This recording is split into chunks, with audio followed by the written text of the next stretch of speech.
पर संसार के व्यक्ति स्वार्थी हो गए हैं।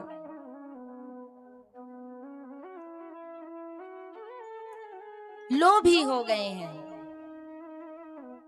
फिर कहते हैं बड़ा प्रेम है।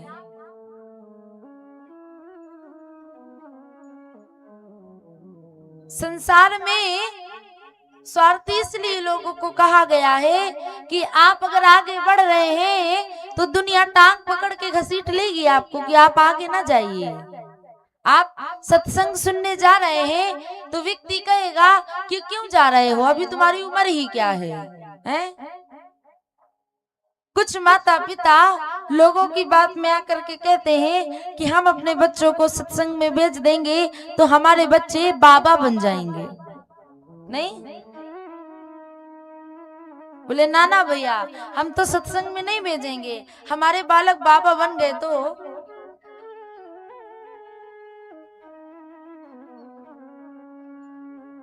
उदर भरे सो धर्म सिखावे। कमा लिया, खा लिया और सो लिए, सुबह उठे फिर वही कार्य किए। बच्चे भगवान कौन होते हैं भी नहीं जानते। सत्संग होता क्या है, और बड़े गर्व से कहते हैं हमारे बच्चे पूजा पाठ नहीं करते हैं, उनको इंटरेस्ट नहीं है। मैं कहती हूँ संसार में आपको इंटरेस्ट हो सकता है, भगवान में क्यों नहीं हो सकता है? दुनिया में रुचि हो सकती है, भगवान की कथा में रुचि क्यों नहीं होती है? क्यों? क्योंकि हम अपने बच्चों को सिखाते नहीं हैं, कथा में ले जाते नहीं हैं, कथा सुनाते नहीं हैं, इसलिए रुचि नहीं है।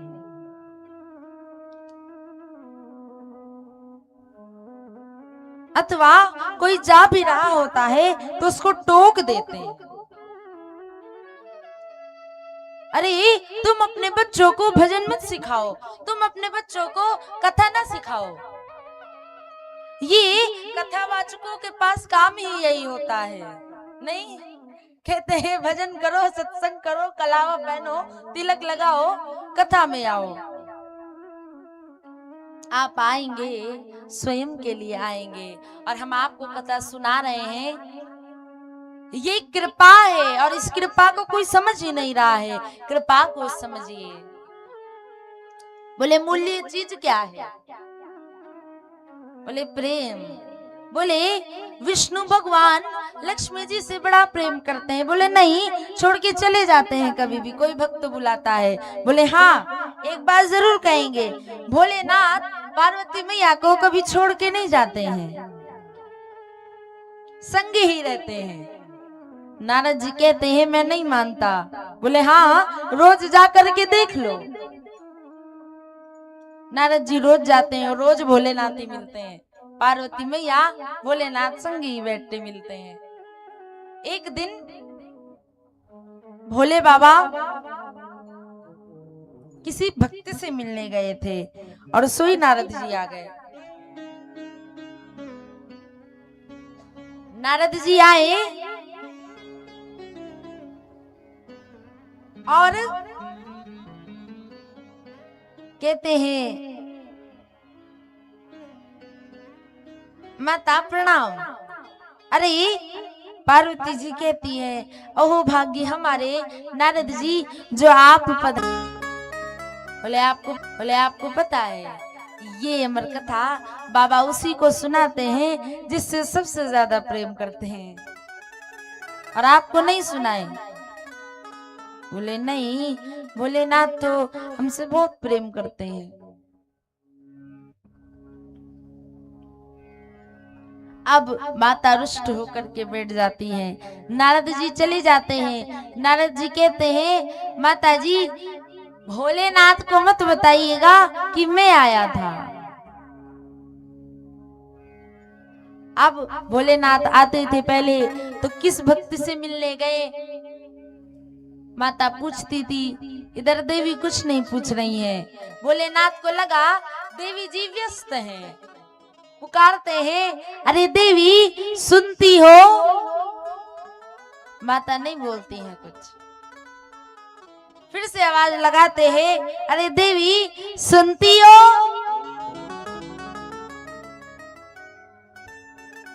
फिर से आवाज लगाते हैं, कहते हैं, अरे देवी सुनती हो? देवी कहती है, सुन रही हूं। बोले तुम रुष्ट हो? बोले हाँ, आप हमसे बिल्कुल प्रेम नहीं करते हैं बाबा। बोले नहीं नहीं देवी, सबसे ज्यादा तो मैं आपसे ही प्रेम करता हूँ। कोई कहे ना कि सबसे ज्यादा मैं आपसे ही प्रेम करता हूँ, समझ जाइएगा कि सबसे बड़ा दुश्मन वो आपका ही है।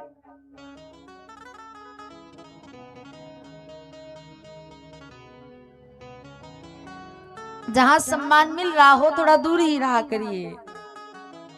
उसके बाद व्यक्ति कैसा हो जाता है? बोले सकल सूरत में बड़ा अच्छा दिखता है, बोले कार्य भी बड़ा अच्छा है, परंतु हृदय में नहीं देखने गए कैसा है। नहीं नहीं, बोले हम जिनके संग रहते हैं, जिनसे हमारी मित्रता है, जो हमारे मित्र है वो ऐसे हैं ही नहीं। बोले भैया क्या बताएं, हमारा मित्र नहीं ऐसा है, तुम्हारा ही मित्र ऐसा है। ये क्यों नहीं सोचते हो? मित्र वो जो आपको कभी कथा में जाने से ना रोके, मित्र वो जो आपको कभी धर्म करने से ना रोके, मित्र वो जो आपको कर्म करने से ना रोके, मित्र वो जो आपको मदिरा पीने के लिए ना लेकर के जाए, सच्चा मित्र वो जो आपको कथा पंडाल में लेकर के आए।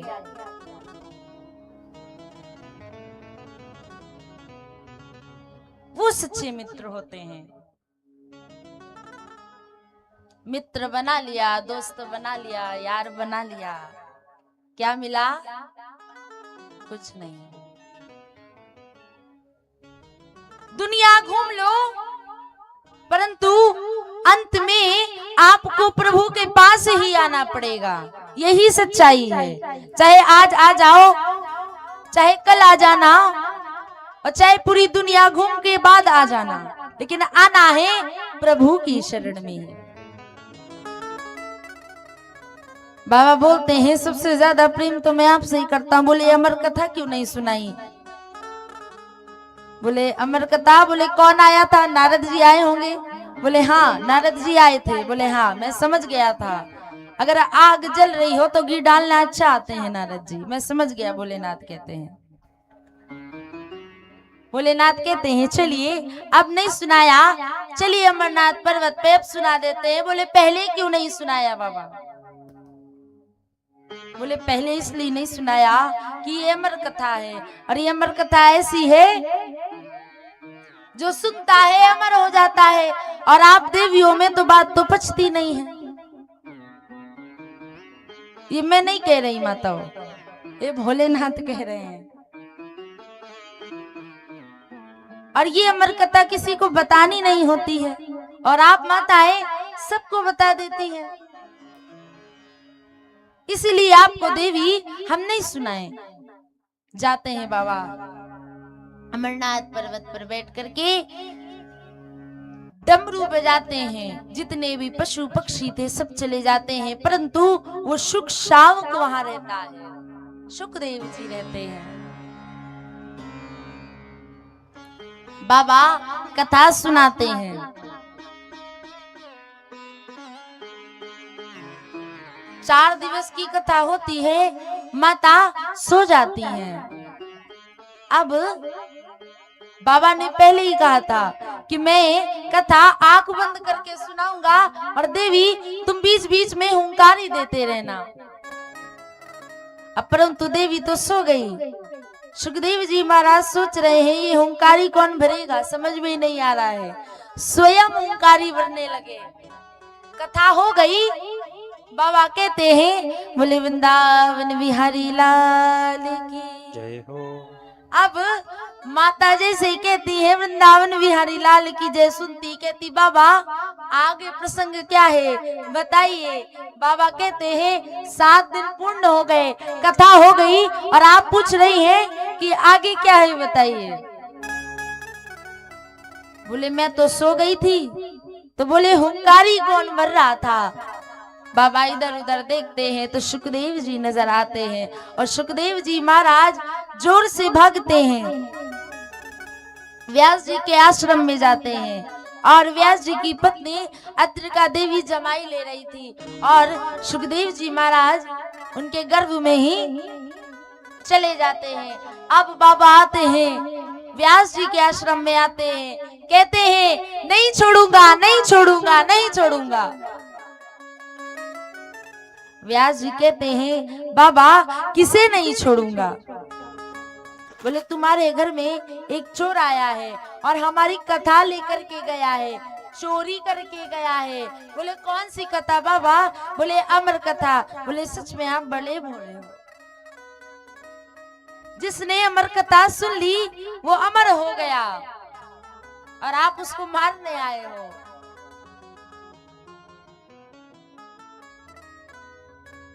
बाबा चले जाते हैं। इधर सुखदेव जी महाराज जैसे ही गर्भ से बाहर निकलते हैं, बाहर आते हैं, पहले तो निकल ही नहीं रहे हैं, कह रहे हैं स्वयं मायापति आकर के कहे कि तुम्हें मेरी माया नहीं सताएगी तब मैं बाहर आऊंगा।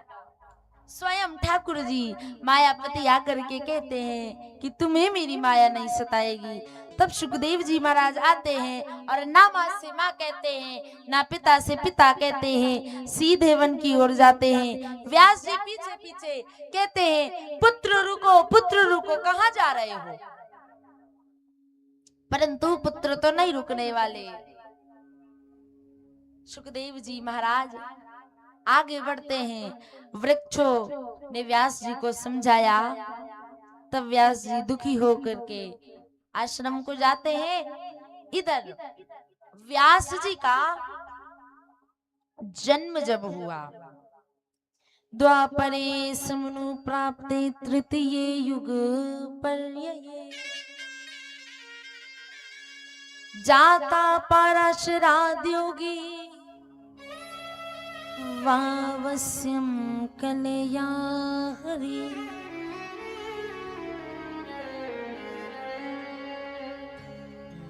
ये द्वापर युग की अंतिम चरण की बात है।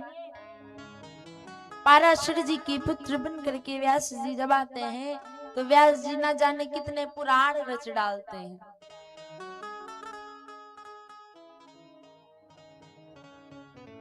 परंतु फिर भी जीवों को शांति नहीं मिल रही।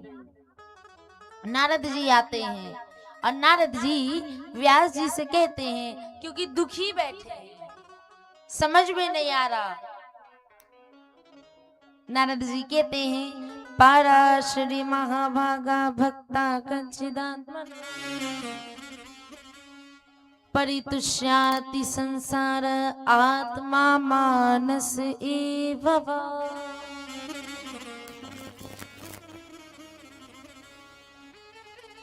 हे पाराशर नंदन आप सुखी हैं।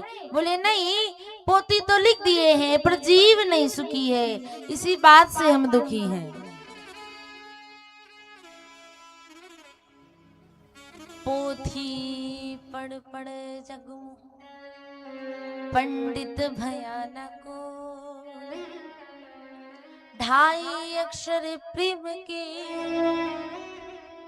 पढ़े सुपंडित हो। आपने शास्त्र बहुत लिखे हैं, जीव समझ नहीं पा रहा है क्या सुने क्या पढ़े क्या करे, इसलिए मैं आपको भागवत चतुश्लोकी भागवत सुनाता हूँ, उसकी रचना करिए। मुझे देखिए, मैं दासी पुत्र था, अपनी माता के संग संतों की सेवा करता था। उस जन्म में तो संतों की कृपा मिली, परंतु इस जन्म में मैं स्वयं ब्रह्मा जी का पुत्र बन करके आया और स्वयं लक्ष्मी जी ने मुझे वीणा दी और उसी वीणा से मैं नारायण नारायण गाता हूँ।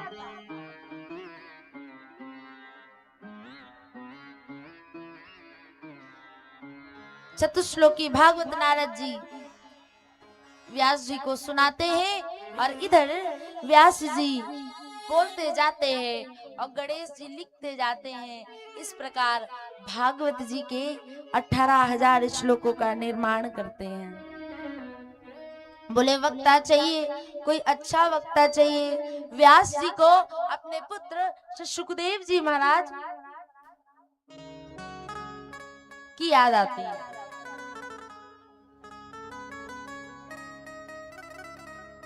कि वो ही कथा सुना सकते हैं, वो ही इस भाव को गा सकते हैं।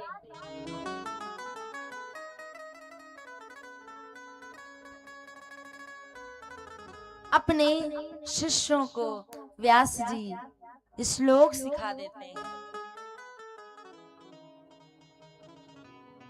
और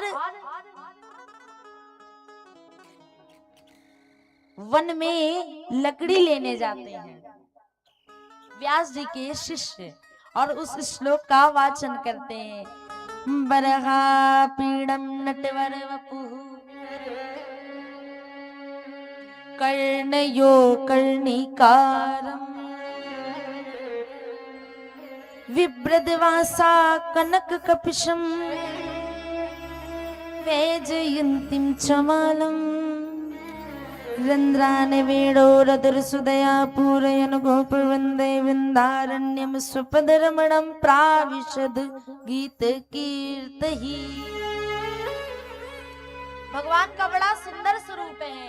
गोपियां कहती है कि व्रज में जाइए, वृंदावन जाइए, और वृंदावन जाने का तो रास्ता बना है पर वहां से आने का रास्ता ही नहीं है।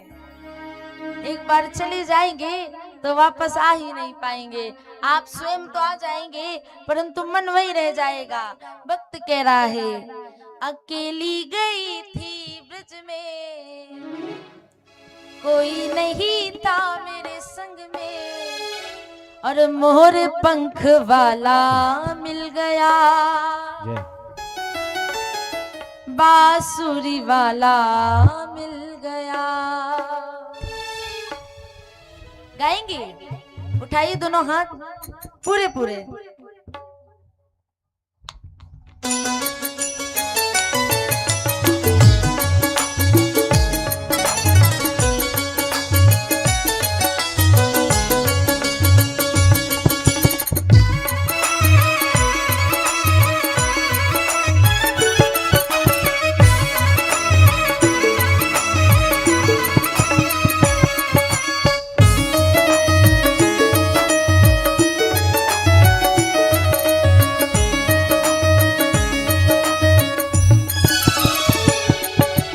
ताली बजाइए।